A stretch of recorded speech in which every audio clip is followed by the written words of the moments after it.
Olá, pessoal. Espero que todos vocês estejam bem. E vamos lá dar seguimento para nosso conteúdo, né? Hoje é a nossa quarta aula, que é a aula de nutrição e alimentação de animais silvestres. E aí, pessoal, essa aula foi dividida em três tópicos, né? Primeiro, nós vamos classificar as dietas. Depois, eu vou falar a dieta de acordo com cada táxon, né? E nós vamos abordar as três classes, como sempre, dentro de algumas espécies aí dessa classe, tá? E no terceiro tópico, nós teremos os exemplos de dieta em cativeiro. Então, gente, primeiramente, né, o manejo nutricional em cativeiro, ele é desafiador, tá? Porque na teoria é lindo, né? A gente fala, vou dar isso e pronto, acha que o bicho vai comer, mas nem sempre ele tem uma boa aceitação. Ele tem uma carência de estudos específicos, tá? E quando a gente fala de animais silvestres, isso é muito notório, porque nós temos uma diversidade muito grande de espécies, né? Várias espécies a gente ainda não sabe qual que é a dieta ideal para ela. Como eu disse para vocês, tem uma grande diversidade de espécies e, às vezes, o hábito alimentar, né, não é conhecido, a exigência nutricional não é conhecida. E aí, quando isso acontece, gente, nós temos que extrapolar o conhecimento de animais domésticos, e eu já vou falar para vocês como a gente faz, tá? Então, essas pesquisas, né, em nutrição de animais silvestres, elas se encontram em ascensão e hoje, né, está cada vez mais frequente as rações comerciais para animais silvestres de espécies que antes nós não tínhamos, né? Hoje é muito comum, por exemplo, ração para vários tipos de aves. E assim, antes isso era impossível, né? Hoje a gente tem ração para tucano, hoje a gente tem fórmulas comerciais aí para aves nectarívoras. Então, são estudos que estão aí em ascensão para melhorar, né, o manejo nutricional nos animais silvestres. E aí, seguindo a classificação das dietas, nós temos três grandes grupos, né? Nós temos os animais herbívoros, os animais carnívoros e os animais onívoros. Animais herbívoros, como eu presumo que todos vocês sabem, são animais que se alimentam de vegetais, tá? Se alimentam de vegetais. Os carnívoros, já nós temos aí dois subgrupos dentro dos carnívoros. Nós temos os carnívoros estritos, que se alimentam estritamente de carne, e temos os carnívoros generalistas, que se alimentam de carne e outros itens, que eu até já citei na aula passada. E nós temos animais onívoros. Esses animais onívoros, eles se alimentam de itens vegetais e animais, tá? Professor, mas qual que é a diferença de um onívoro e de um carnívoro generalista?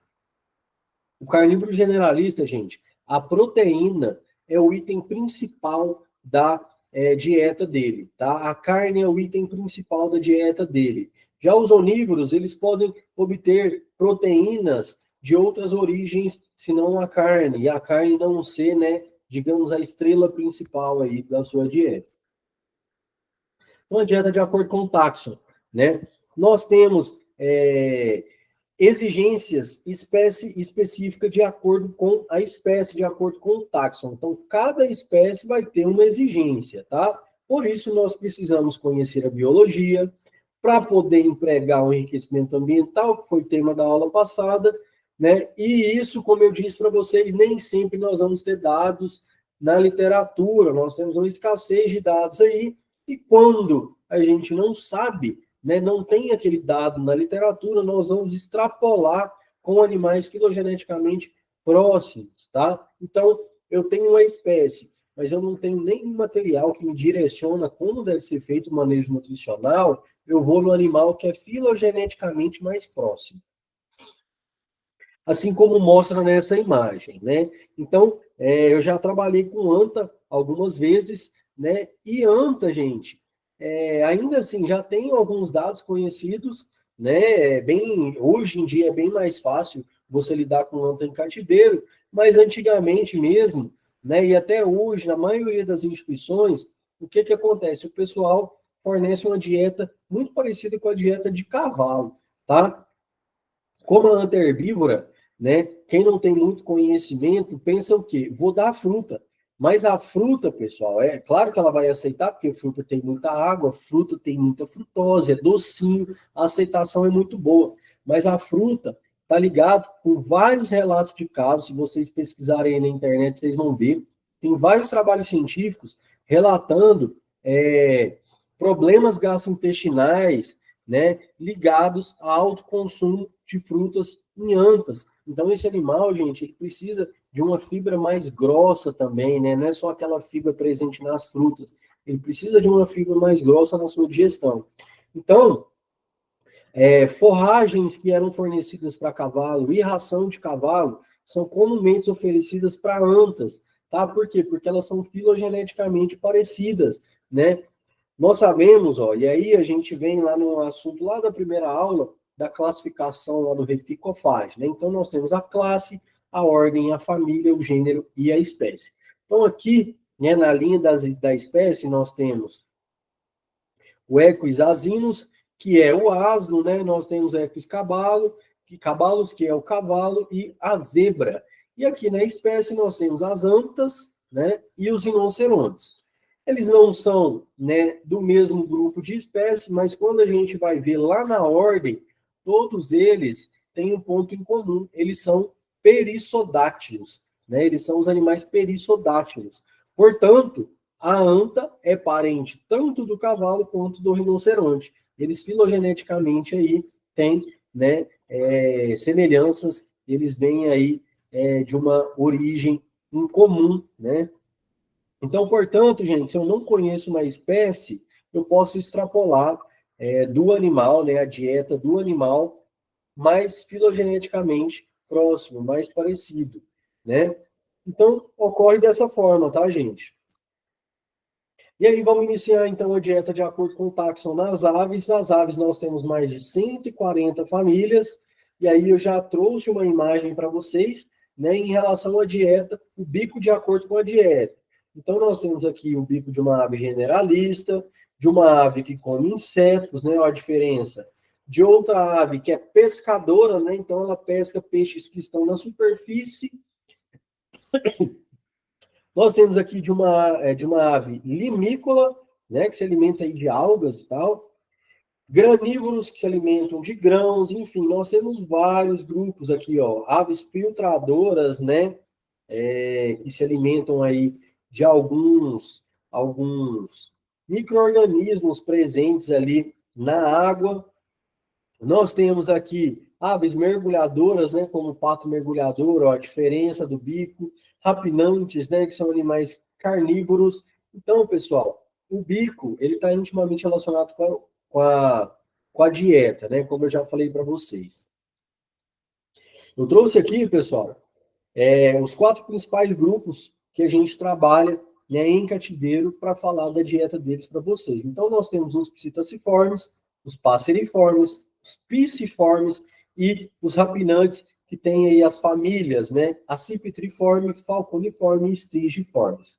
Então, nós temos psittacídeos, passarinhos, né, a ordem aqui, né, aqui está os tucanos e pica-paus, mas a gente vai abordar só tucano, e os rapinantes, sendo a família das corujas dos falcões. Começando com os pitacídeos. Pitacídeos são aves que têm o bico curvado, né? E tem aí os dedos em formação de 2 para frente e 2 para trás, tá? Esses animais, gente, eles comumente eles vão se alimentar do seguinte: eles se alimentam de castanha, cocos, frutas, folhas, brotos, grãos e sementes, né? Assim como estão exemplificados aqui nessas imagens, né? Então, nós temos um papagaio charão aqui se alimentando de uma pinha, um papagaio verdadeiro comendo uma frutinha, um periquito do encontro amarelo também comendo uma manga, né? Uma frutinha aqui. Isso em vida livre. Em cativeiro, gente, eles vão comer ração comercial específica, porque já está amplamente aí disponível, né? São animais que são comumente criados como pets também, e alimentos naturais. Por que a ração comercial específica ela é extremamente importante, gente? Porque nela vão ter todos os nutrientes, né? Tanto macro quanto micronutrientes, minerais e vitaminas essenciais, né, para a exigência nutricional da espécie. Então, a ração comercial, ela é boa, ela é necessária por isso, porque ela, né, é para conter todo ali os nutrientes que são necessários para a manutenção saudável desse animal. Em citacídeos, a gente tem que ficar esperto do seguinte, tá? Não oferecer abacate. O abacate ele é tóxico, tá bom? Então, não oferecer. E ele também tem muita gordura, né? Ele tem muito aí ácidos graxos. E aí, esse animal pode ter um ganho de peso elevado, tá? Sementes de fruta como maçã, cereja, laranja, tá? Essas sementes, elas são tóxicas, tá bom, pessoal? Então, não rola oferecer essas sementes aqui. Batata crua, no mesmo sentido, também é tóxico. Tomate também. Carambola também, tá? Pode acarretar aí em problemas renais também, a carambola. O alface, pessoal, não é que ele é proibido, tá? Não indica-se oferecer alface, principalmente para animais que estão doentes, porque o alface ele tem muita fibra e muita água. Então, ele pode facilitar a ocorrência de uma diarreia. Tá? Então, o alface, de preferência, não oferecer, mas não é que está proibido. Tá? A cebola também é tóxica, ela pode aí acarretar em quadros de hemorragia, tá? Café, né? O café tem a cafeína também é tóxica. A cafeína também é tóxica para nós, tá? Mas nós precisamos ingerir uma quantidade muito alta de cafeína. Agora, como eles são pequenininhos, né? Aí já é diferente. Animais menorzinhos vão precisar de uma quantidade bem menor para ser tóxica. Então, nunca ofereça café, assim como chocolate. Chocolate também está ligado aí a quadros hemorrágicos, tá? Por conta de um composto que chama teobromina. Então, não ofereça chocolate. E alimentos humanos no geral. Por quê, pessoal? Por causa do tempero, principalmente. Né? O tempero para o humano não é o mesmo para animais, né? Não é o mesmo para os citacídeos. E geralmente, ali na comida humana, vai uma boa quantidade de cebola, né? Vai alguns temperos que podem ser tóxicos para o animal. Sementes, pessoal. Semente pode oferecer? Pode, mas desde que não seja em excesso, tá? Sementes como girassol e painço são, assim, amplamente oferecidas como um erro para o animal, tá? Já atendi diversos animais, diversos mesmo, a maioria dos citacídeos que eu atendi era erro de manejo nutricional, porque a base da alimentação era semente, tá? Qual que é o problema da semente? A semente, pessoal, ela é muito rica em gordura, tá? Ela tem muita gordura, mas em compensação ela não tem outros nutrientes como vitaminas e minerais. Em grande proporção ela tem gordura e em bem menores proporções, outros nutrientes, tá? Então não ofereça gordura. Por quê? Porque além de causar uma deficiência nutricional, esse animal ele vai ter um ganho de peso muito elevado, tá? E quando a gente fala, né, daquela proporção cálcio e fósforo, lembra lá de fisiologia que vocês já viram lá atrás, cálcio e fósforo, né? A célula ela tem que manter essa proporção, o corpo do animal da mesma forma. A proporção ideal para a maioria dos animais são 2 cálcio para 1 fósforo, tá? Para o corpo estar tá ali em homeostase, ter em harmonia, tá? Quando a gente desequilibra isso daí, pode acarretar alguns problemas. E o que que acontece? Sementes como girassol, painço, eles têm a proporção de 7 fósforos para 1 cálcio, né? Então é totalmente desregulado. E isso daí pode causar problemas metabólicos, problemas musculares, problemas ósseos, somente por conta da dieta, né? Então a dieta é a chave de tudo, tá? Então semente pode ser oferecida, mas com moderação, em alguns momentos, tá? Como um momento de prêmio, um momento que você for ter um reforço positivo, for treinar ele para alguma atividade. E também a gente tem que ficar esperto, no caso das sementes, com as micotoxinas, tá? O armazenamento dessa semente, ele tem que ser certo, tá? Ele não pode estar exposto à umidade, não pode estar exposto à luz. Por quê? Porque se houver, né, alguma injúria ali nessa semente, algum fungo pode crescer e desenvolver a micotoxina nessa semente e, consequentemente, invalidar toda aquela semente que está ali dentro do mesmo pote ou do mesmo saco, tá? E aí pode causar alguns problemas. Fazendo até um link, né? Eu não sei se vocês viram a notícia recente de alguns cavalos que morreram por conta que ingeriram a ração contaminada. E aí foram ver essa ração, ela foi contaminada por plantas do gênero Crotalária. E essa planta do Crotalária, ela é tóxica para os animais e ela foi processada ali junto com a ração, os animais ingeriram e morreram. Né? Então, o armazenamento e a procedência do alimento é muito importante, tá, pessoal? Já na ordem dos passeriformes, é a ordem mais abundante, com mais de 5.000 espécies, né? Nós temos algumas aqui representando, então, pintacilgo, canário da terra e o trinca-ferro.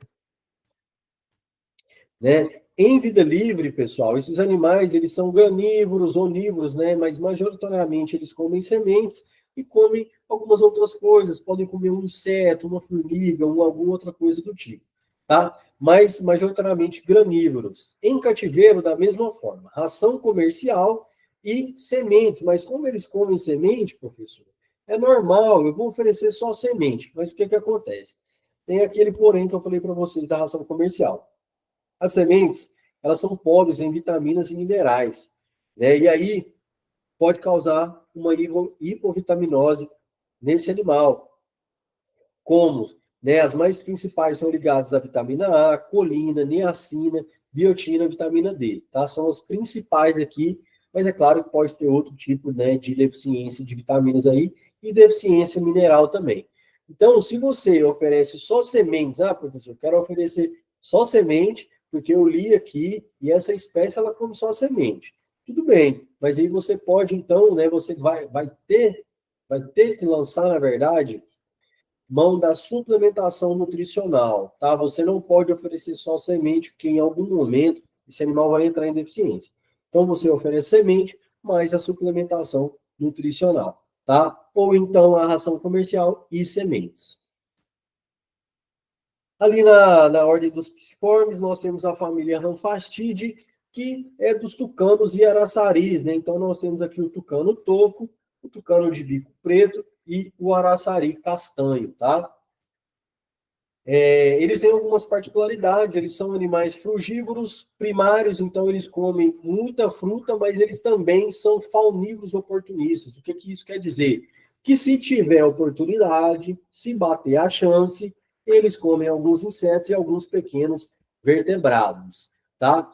Já tem até relatos, e isso também é empregado em manejo em cativeiro, o oferecimento de neonatos, tá? O oferecimento de alimentações proteicas, né, de alguns insetos ou ovo cozido para ranfastídeos, tá? Por conta desse hábito aqui de faunívoro oportunista. Então, eles podem ser classificados aí como onívoros, né? Mas eles comem majoritariamente frutas, tá bom? Como frutas, eles vão comer algumas frutas pequenas, geralmente, como figueira, abacate, algumas pimentas, açaí, coquinho de palmito, né?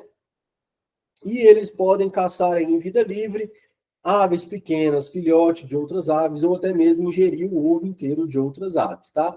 Lembrando que, gente, pimenta, né? As aves, elas não têm a glândula, né? A papila gustativa, glândula não, a papila gustativa que reconhece o ardor, tá? Então, a pimenta para a gente arde, para eles não vai arder, porque eles não têm a papila gustativa que reconhece esse estímulo aí gustativo, tá bom? Então, pode oferecer pimenta sim.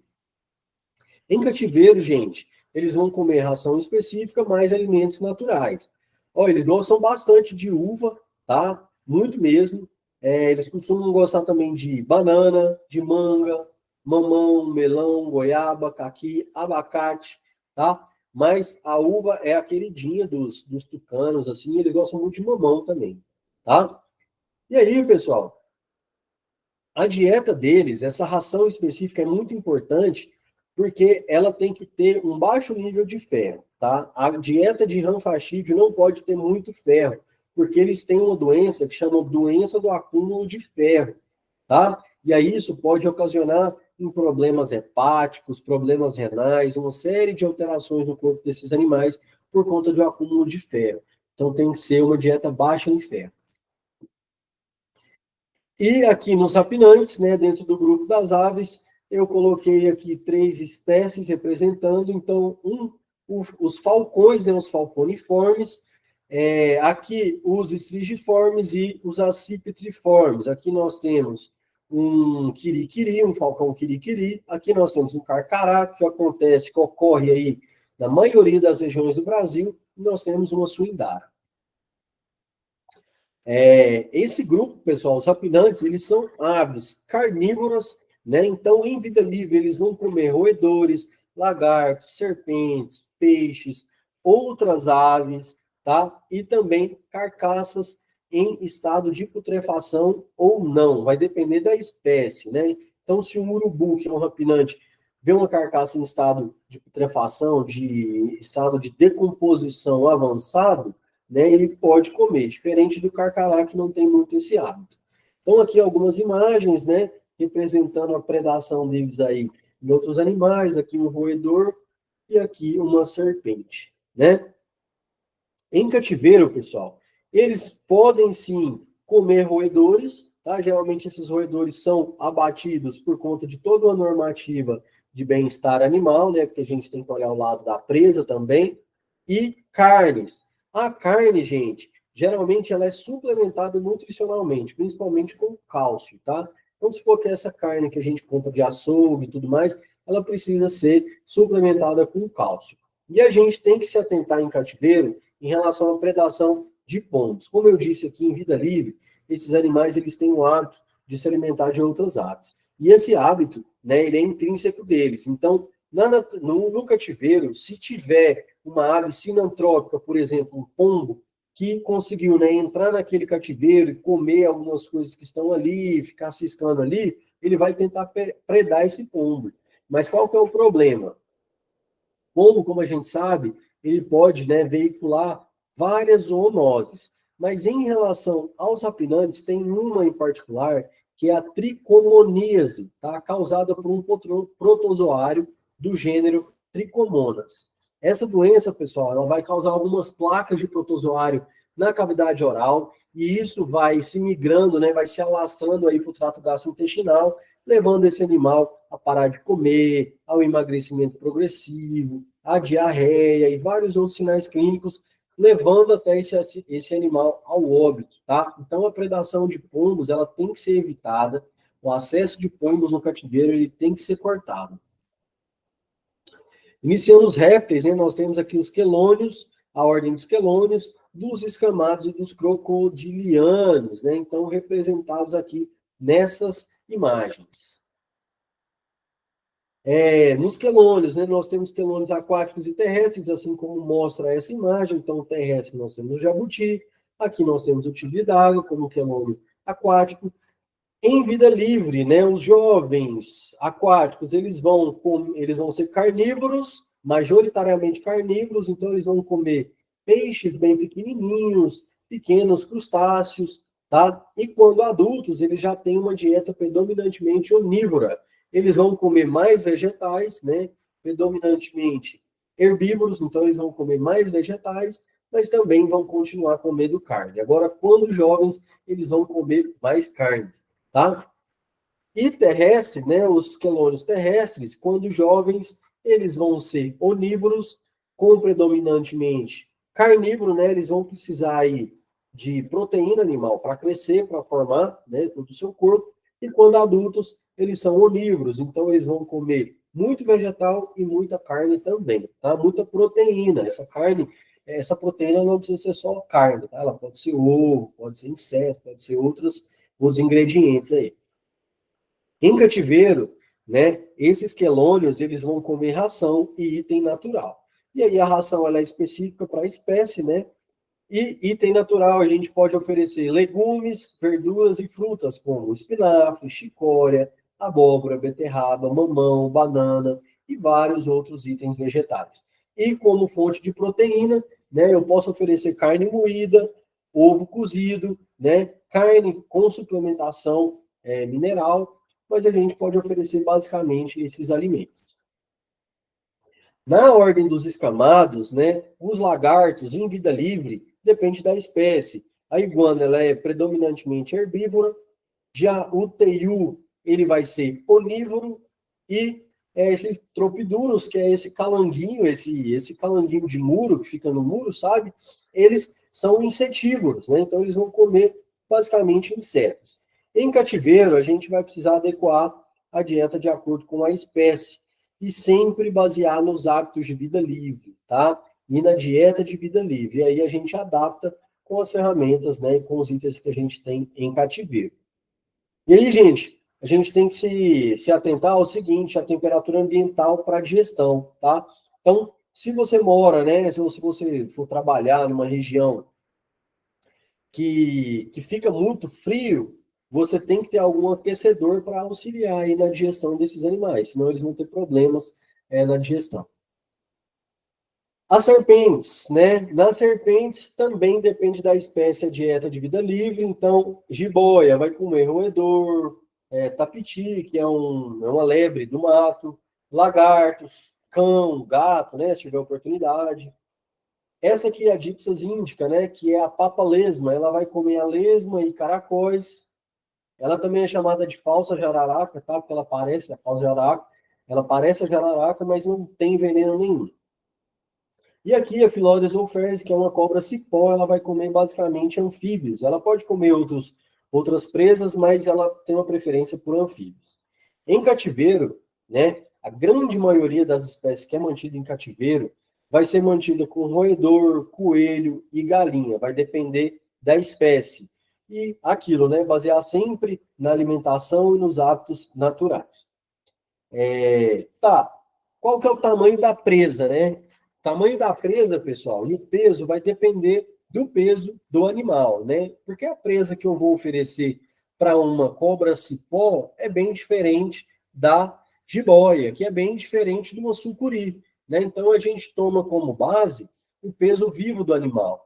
Então a gente vai oferecer de 8 a 10% do peso vivo do animal. Então a presa, ela tem que ter o tamanho, né, compatível com a serpente e ter um peso vivo, o peso de 8 a 10% do peso vivo do animal, né, que vai comer essa presa. De novo, atentar com a temperatura ambiental é importante para a digestão desse animal e atentar também para a muda, né? Como eu falei para vocês ali na aula anterior, se esse animal tiver em muda, não é indicado alimentar enquanto ele não trocar de pele. Os crocodilianos, eles são carnívoros, eles comem mamíferos, aves e répteis.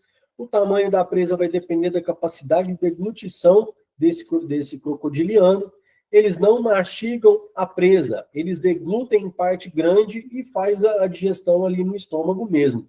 E eles laceram essa presa, por isso que ele faz o giro da morte, né? Quem já assistiu algum documentário, já até mesmo viu pessoalmente, geralmente o crocodilo ele morde e gira. Por que que ele gira? Para promover a separação dos membros, a separação dessa parte que ele mordeu do corpo, então ele poder engolir. Ou seja, é para arrancar pedaço, tá? Ele gira para arrancar pedaço.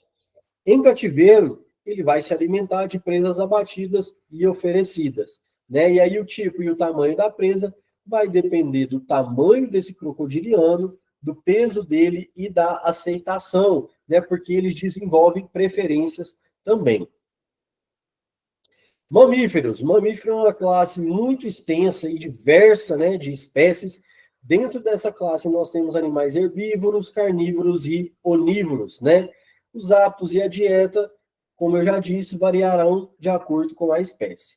Caso não tenha literatura disponível, é aquilo que eu falei lá no começo, basear em espécie doméstica filogeneticamente mais próxima. Então, por exemplo, nós temos um lobo-guará, uma onça pintada, melânica, né? A onça preta é a mesma daquela onça pintada, só que ela tem uma alteração genética, né? Que é o melanismo e deixa esse animal com pigmentos pretos pelo corpo, mas é a onça pintada. E aqui nós temos um peixe-boi. Então, o lobo-guará, ele é um onívoro, né? Ele é um carnívoro generalista. Ele se alimenta de presas, mas ele também come frutas. Por exemplo, a lobeira, né? Ele se alimenta de uma planta que é a lobeira. Então, a gente sabe que ele come vegetais também. Diferentemente da onça pintada, que só se alimenta de carne, de presas. E diferentemente, muito diferentemente do peixe-boi, que é um animal aquático e herbívoro, né? Ele não se alimenta aí de outros animais e de proteína de origem animal. Então, alguns exemplos de dieta em cativeiro, né?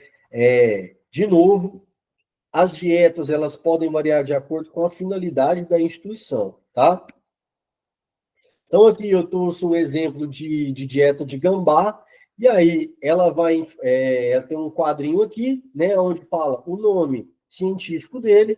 Aqui é um de Delphis aurita, que é um gambá de orelha preta, mas nessa foto está o de orelha branca. Eles são iguais, tá? Só muda o detalhe da orelha mesmo, e um pouco da pelagem e tal. Então tá, espécie, né, de Delphis aurita, né, ou de Delphis albiventris, que é o de orelha branca.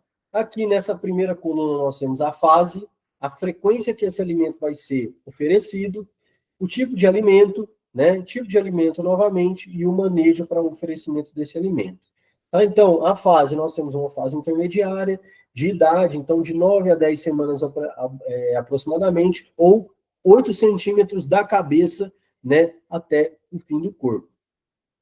E aqui a fase final, né? A frequência. Então, para o mais novinho vai ser 2 vezes ao dia, para o mais velho vai ser 1 vez ao dia.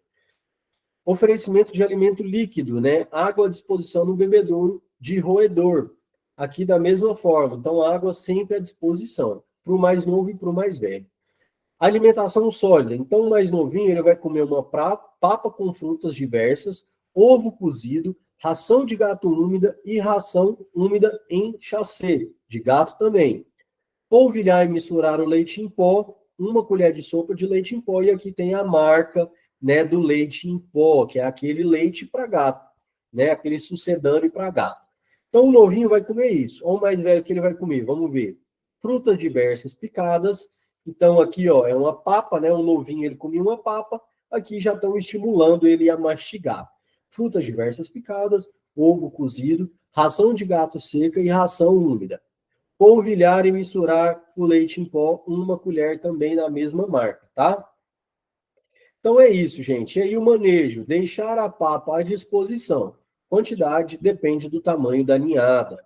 Manter em caixas de rato no biotério com serragem, touca de papel e controle de temperatura. Não misturar as ninhadas. Nos primeiros dias, colocar os filhotes perto da papa. O quê? Para estimular ele a comer, né? Então, cada fase, pessoal, vai ter um manejo, vai ter uma quantidade, vai ter uns ingredientes, tá bom? Ó, para répteis, né? Aqui nós temos quelonoides carbonários, mudou a nomenclatura, tá? Ou quelonoides denticulados, que são os jabutis, tá? Então, ó, nós temos aqui já o horário, eles oferecem 1 vez por dia, né? Pelo visto aqui, 11 horas. E aí, na segunda-feira, ele vai comer esses alimentos aqui. Na terça-feira, ele vai comer esses aqui. Então, é quase a mesma coisa, né? Com exceção que ele não vai comer banana com casca e nem pepino ralado. Agora vai ser cenoura na terça-feira. Na quarta-feira, ele vai comer basicamente a mesma coisa, mas aí já tem carne moída e abóbora ralada. Na quinta-feira, varia de novo. Na sexta, de novo, e assim sucessivamente. E aqui, nutrição de peixe-boi, onde o pessoal fez um esqueminha, né, de acordo com a idade do animal, né, tem um enriquecimento alimentar aqui, um enriquecimento ambiental do tipo alimentar, e uma legenda, né, para quem vai alimentar o animal, já que é uma instituição que várias pessoas, estagiários, voluntários, passam ali, né. Então, ó, um animal de 0 a 30 dias, né, com a idade de 0 a 30 dias, ele vai comer a mamadeira, né, ó, a figurinha da mamadeira aqui, nos horários 6 horas, 7 horas, 9 horas, ele vai comer em todos os horários, né? Então, se a gente observar as cores aqui, ó, em todos os horários ele vai comer, das 6 da manhã às 10 da noite, tá? Além disso, vai ser oferecido 100 gramas de capim-agulha e 50 gramas de alga vermelha. Essa é a alimentação até os 30 dias. Passou de um mês até 3 meses, ele vai mamar um pouco menos, vai comer um pouco mais de capim, um pouco mais de alga, e além disso, vai vir agora, né, com outros itens, né, como alface, acelga, cenoura, e é um bloco de gelo em fase, né, quando eles vão ter um enriquecimento, oferece o bloco de gelo. De 4 a 6 meses, mudou mais um pouquinho, até esse animal ser desmamado. Então, com 12 meses, ele já vai sendo adaptado para ele parar de mamar, né? Para parar o aleitamento. É um animal de cuidado parental muito longo, tá?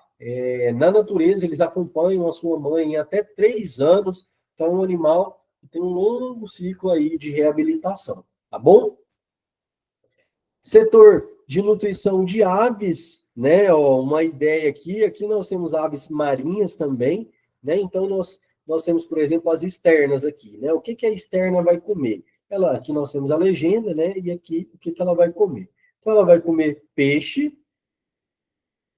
de 2 unidades de peixe de 3 a 5 centímetros, né? 5 vezes ao dia. Ó, tem a corzinha aqui indicando a frequência, tá? Então, a externa vai comer dessa forma. Vamos ver outro aqui, ó. Vamos ver aqui como é? Biguá, né? Esse aqui é o biguá.